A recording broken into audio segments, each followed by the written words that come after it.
Hello, नमस्कार, आदाब, सत श्री अकाल और अस्सलाम वालेकुम। मैं हूं मोहम्मद अहमद काज़मी, लेकर आया हूं आपका पसंदीदा कार्यक्रम आपके रूबरू। इस कार्यक्रम में हम अलग अलग किस्म के लोगों से आपकी मुलाकात कराते हैं और आपको वो इन्फॉर्मेशन देने की कोशिश करते हैं जो आपको दूसरे माध्यमों से नहीं मिलती। देश में उर्दू का क्या हाल है? सरकारी सतह पर उसको प्रमोट किया जाता है या नहीं किया जाता? और जो दूसरी भाषाएं भी हैं, संस्कृत है और पंजाबी और कई ऐसी ज़बानें हैं जिनको एक तरह से भुला दिया जा रहा है। राजस्थान में एक गैर मामूली किस्म का हिम्मत वाला इंसान है जिसका नाम है ठाकुर शमशेर भालू खान। ये खुद पेशे से उर्दू टीचर हैं, लेकिन वो सरकारी नौकरियों में उर्दू टीचर्स की भर्ती के लिए एक आंदोलन चला रहे हैं। उन्होंने तकरीबन 2.5 महीने धरना देने के बाद अब राजस्थान के चूरू से दांडी गुजरात तक पैदल जाने का फैसला लिया है। वो रास्ते में हैं। हम उनसे बात कर रहे हैं कि आखिर उन्होंने इतना बड़ा फैसला क्यों लिया और क्या उन्हें उम्मीद है कि सरकारें उनकी बात सुनेंगी। ये बात बहुत ही अहम इसलिए भी है कि आम तौर पर लोग मुख्तलिफ इश्यूज़ पर अपनी राय ज़रूर रखते हैं, लेकिन अपने आप को कुर्बान नहीं करना चाहते ये हैं कि काम कोई और कर दे, हम सिर्फ बातें करते रहें। लेकिन ठाकुर शमशेर भालू खान ने ये साबित करके दिखाया है कि वो जो कुछ चाहते हैं उसके लिए वो अपनी कुर्बानी देने के लिए भी तैयार हैं। ठाकुर शमशेर भालू खान साहब, आपका वेलकम है मीडिया स्टार वर्ल्ड में। मुझे मालूम हुआ है कि आप 1080 किलोमीटर पैदल चलेंगे।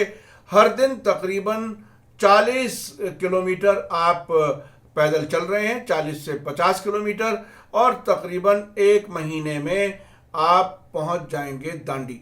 रास्ते में गांवों में आप रुक रहे हैं, अलग अलग जगहों पर, और लोगों की तरफ से आपका स्वागत किया जा रहा है।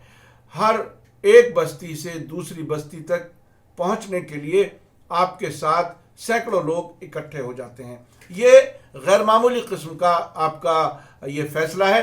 आप बताइए कि आखिर आपको इसके लिए हिम्मत कहाँ से मिली और इतना पक्का फैसला पैदल चलने का 1000 किलोमीटर से ज़्यादा। उससे पहले 2.5 महीने आप धरने पे बैठे रहे, अब आप क्या महसूस कर रहे हैं? आम तौर पर लोग, हिम्मत टूट जाती है लोगों की, लेकिन आपके साथ लोग जुड़ रहे हैं। ये बहुत ही गैर मामूली काम है। आप बताइए, आप कैसा महसूस कर रहे हैं? मैं अकेला नहीं चल रहा हूँ, पूरी कम्युनिटी मेरे साथ चल रही है और ये यात्रा 1081 किलोमीटर चलेगी, जो तकरीबन 1 महीने में पूरी होगी। अभी मैं नागौर जा रहा हूँ जिला कलेक्टर साहब को ज्ञापन देने के लिए, और कलेक्टर साहब को ज्ञापन देने के बाद वापस जो डीडवाना के सित्यावनी गांव है, यहाँ 57 गांव है जो प्योर हैं, उन सभी गांव में जाऊंगा, एक एक आदमी को मोबिलाइज करूंगा, उनको बताऊंगा कि हालात क्या है। और हमारे जो लोग हैं वो काफी वेलकम कर रहे हैं, मेरा नहीं, वेलकम कर रहे हैं कम्युनिटी का। दूसरी बात, हौसला होता नहीं है, हौसला तो कौमों से आता है, हौसला आदमी का नहीं होता है, कौमों का होता है। और मैं एक कौम हूँ अपने आप में। मैं यहाँ से निकला हूँ भारत के संविधान के अनुच्छेद 350 की रक्षा के लिए, जो हमें अधिकार देता है, जो हमारी अल्प भाषाएं हैं, सिर्फ उर्दू ही नहीं, पंजाबी है, गुजराती है, सिंधी है, ऐसी सभी जबानें हैं जो खत्म हो रही है, उनकी सुरक्षण के लिए हमें अधिकार देता है संविधान 350 ए। हम उसके सुरक्षण के लिए यहाँ से निकले हैं, और जब गुजरात से वापस आएंगे तो हम सीएम हाउस के सामने आमरण अनशन पर बैठेंगे। हम घर नहीं जाएंगे। हम एक टीम बना करके, यहाँ से काफी लोग उस वक्त गुजरात से मेरे साथ आएंगे, गुजरात से मेरे साथ आएंगे, वो सब के सब लोग आकर के, और यहाँ सीएम हाउस के सामने दांडी यात्रा के बाद आमरण अनशन पर बैठेंगे। जब तक हमें हमारे हाथ में हमारा कागज नहीं मिलेगा, तब तक हम रुकेंगे नहीं, अपने अनशन पर रहेंगे, आमरण अनशन पर। आमरण अनशन समझते हैं ना आप? जी जी, बिल्कुल बिल्कुल। जी। ये बहुत बड़ा आपने फैसला लिया है। इस फैसले में एक बात जो मैं खास तौर पर पूछना चाहता हूं वो ये कि इस वक्त में जब सरकारें तकरीबन अपनी दुकानें बंद कर रही हैं, सरकारें नौकरियां नहीं दे रही, आप उर्दू टीचर्स की भर्ती कराने में कैसे कामयाब हो जाएंगे? ये एक बड़ा सवाल। मैं कानून की बात नहीं कर रहा, लेकिन सरकार की नीयतों और नीतियों की बात मैं कर हमें सरकार की नीयत और नीयत से मतलब नहीं है, हमें मतलब है भारत के संविधान में दिए गए अधिकारों से। और भारत का संविधान सरकार से ऊपर है। सरकारें भी संविधान के अंतर्गत ही बनती हैं, संविधान से बाहर नहीं है सरकारें। जो जी जी। संविधान कहता है वो सरकारों को करना पड़ेगा, और हम संविधान के अंतर्गत ही अपना काम करवाएंगे। और सरकारें भर्ती क्यों नहीं कर रही हैं? खूब भर्तियां कर रही हैं सरकारें, खूब भर्तियां कर रही हैं, ऐसे क्या बात है। अभी केंद्र सरकार ने पीछे घोषणा की थी, हमें जब हमने प्रधानमंत्री जी को लेटर लिखा कि हम स्पेशल 50,000 उर्दू टीचर निकालेंगे केंद्र से, प्रधानमंत्री जी ने घोषणा की थी। लेकिन क्या हुआ? एक साल निकल गया, कुछ नहीं हुआ। खुद प्रधानमंत्री जी का लेटर आया था मेरे पास। तो अब प्रधानमंत्री जी की तरफ से कोई बात आपको आश्वासन कहीं कोई मिला है? अब जिस रास्ते पर आप चल रहे हैं उसमें आपको कामयाबी की उम्मीद कितनी है? 100%। नाउम्मीद तो हम है ही नहीं। जी। और प्रधानमंत्री जी कौन होते हैं काम नहीं करने वाले? काम हम करवाएंगे, काम हम करवाएंगे। और प्रधानमंत्री जी नहीं, राष्ट्रपति जी को भी हमने याचिका लगाई है कि हमारा काम होने तक हम रुकेंगे नहीं, हम आंदोलन करेंगे। हम गांधीवादी तरीके से आंदोलन करेंगे। ऐसा नहीं है कि हम कोई सड़कों पर बैठेंगे, पटरियों पर बैठेंगे, तोड़ फोड़ करेंगे, नहीं। हम आपको खाना खाने नहीं देंगे और हम खाना खाएंगे नहीं। हमारा ये सीधा सा हिसाब है। ये बहुत बड़ी बात है कि आपको खाना नहीं खाने देंगे। वहां तो अब पेट भरने के बाद एक्स्ट्रा माल विदेशों में पहुंचाया जा रहा है, आपको मालूम है? विदेशों में पहुंचाया जा रहा है। लोगों से आपको कितना प्यार मिल रहा है, कितना लोग आपको सपोर्ट कर रहे हैं? आप ये मानो कि जब मैं घर से चला तब तकरीबन मेरे साथ 200 आदमी थे मेरे गांव से। और वहां से चलने के बाद चुरू में हजारों की भीड़ थी। और वहां से फिर जैसे जैसे चलता गया, रास्ते में 50-50 किलोमीटर 80 साल के आदमी मेरे साथ चले। आप मानोगे? जी 80 जी। साल का आदमी, बुजुर्ग, और 40 किलोमीटर मेरे साथ चलता है। ये मोहब्बत नहीं है क्या? ये ये तो वाकई मोहब्बत। ये बहुत बड़ी बात है। ये बहुत बड़ी और 80 बात है। साल का आदमी जब चलता है ना, तो 8 साल वाले को भी चलना पड़ेगा। जी जी जी जी। तो अब इसमें कहाँ कहीं प्रॉब्लम कहाँ है? अब तक कहीं सरकारी तंत्र में बैठे हुए लोगों से कभी आपकी बात हुई है जिस से कोई वजह बता सकते हो या बताते हो आपको?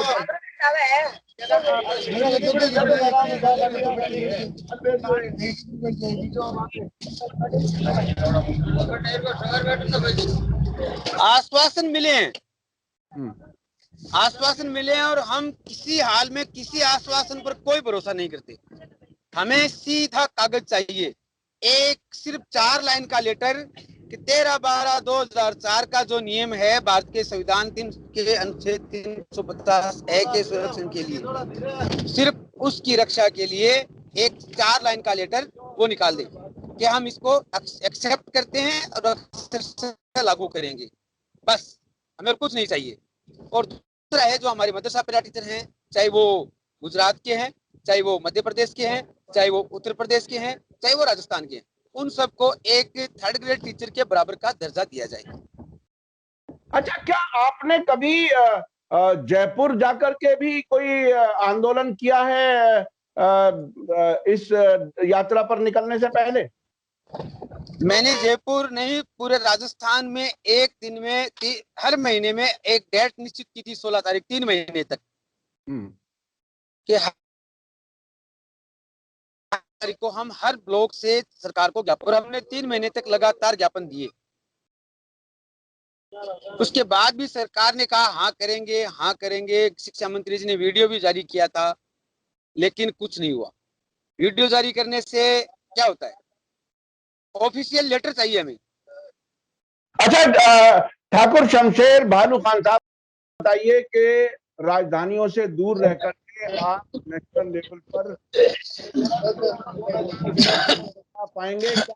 कभी कुछ ख्याल आपको आया है कि ना तो आप जयपुर में जाकर के कोई कोशिश की, ना ही दिल्ली आकर के, क्या लगता है आपको? नहीं, राजधानी आकर के प्रधानमंत्री जी को या राष्ट्रपति जी को हमें बताना था। वो हमने ऑनलाइन जो उनका पोर्टल है उस पे डाल दिया, उनको लेटर लिख दिया और मेल कर दी। तो वही बात तो वहां जाकर के बताएंगे, और वही बात है वो हमने बाय मेल या बाय पोर्टल बता दी। काम तो उनको करना है, कर दे उस हिसाब से। तो आप कितने मैं फिर वही पूछ रहा हूं कि आपको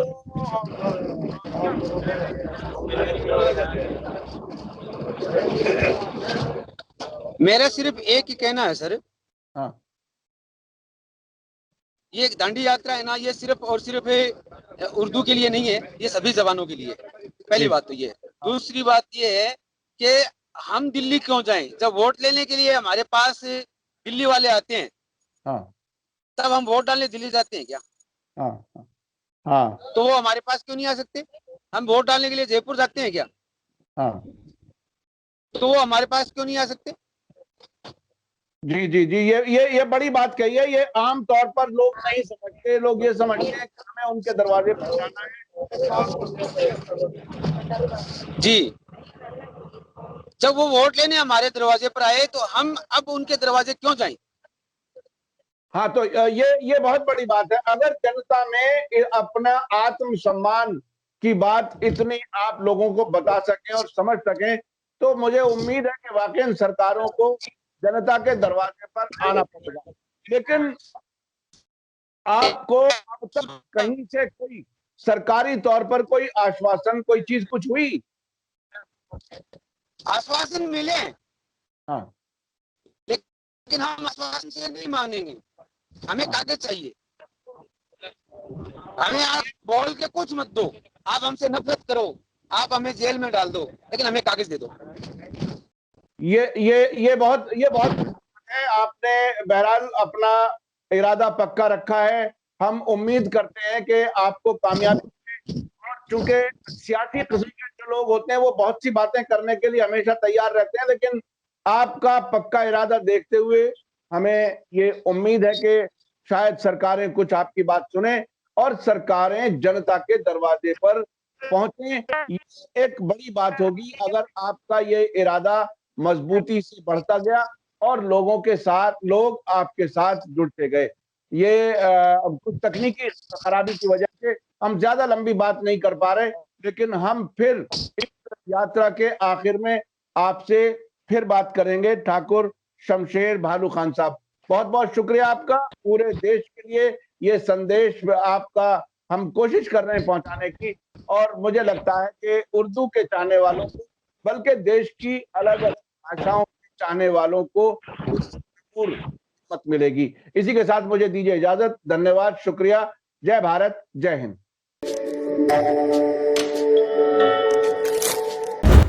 मीडिया स्टार वर्ल्ड के और वीडियो देखने के लिए हमारे चैनल को सब्सक्राइब करें और सीधे नोटिफिकेशन पाने के लिए बेल आइकन दबाएं।